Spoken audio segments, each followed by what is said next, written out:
Onnea. Aiki. Aiki, tule. Aiki, sinä räägi nyt.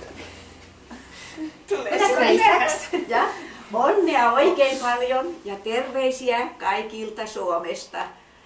Ja kaikki sisaret ja sitten Ranskasta Anja ja Pierre. Eilen olimme puhelimessa ja kummankin kanssa ja he pyysivät kertomaan onnen toivotukset ja terveiset teille kaikille.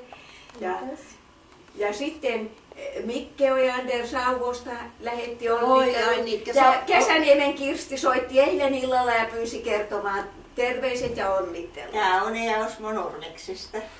Oi, terve maailma. Niin. Ja paljon siis aastat ette löi? Ja Virkolta ja Aililta, jotka ovat nyt sitten. Sä kysit minulta. Alla 70 tikka? Joo, 27. No, siis mä arvasin oikein. Ja 25 vuotta sitten me olimme ensi vielä. Se on täällä. Joo. Syyskuussa. Syyskuun 1. päivä 25 Ja missuguset sõbrad me saimme. Niin. Ja 27 vuotta on siitä, kun Varsovassa tavattiin. Vaatko hyvä se Neuvostoliiton valtio oli? Sinä olet Annika meie kroonik. Minu perekonna kroonik, tema teab kõik.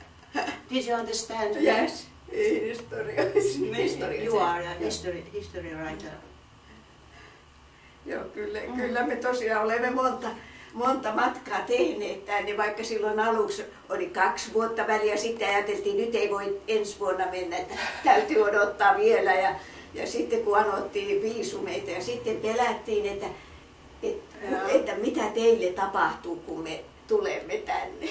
Ja minä ei julgenut sulle anda oma kodusta adressia. Niin sinulla oli kouluna. Joo. Ja ei tulnud vastu sadamassa, saatsin oma lapset, sest väikse koululaiset tuli 2, Kaksi alkas. Koululaista, kirjettä heilutti. Ja minä katsoin, että hyvä, ei minun nimi tuon kirjeen päällä. No hyvä. Missä toivot siellä?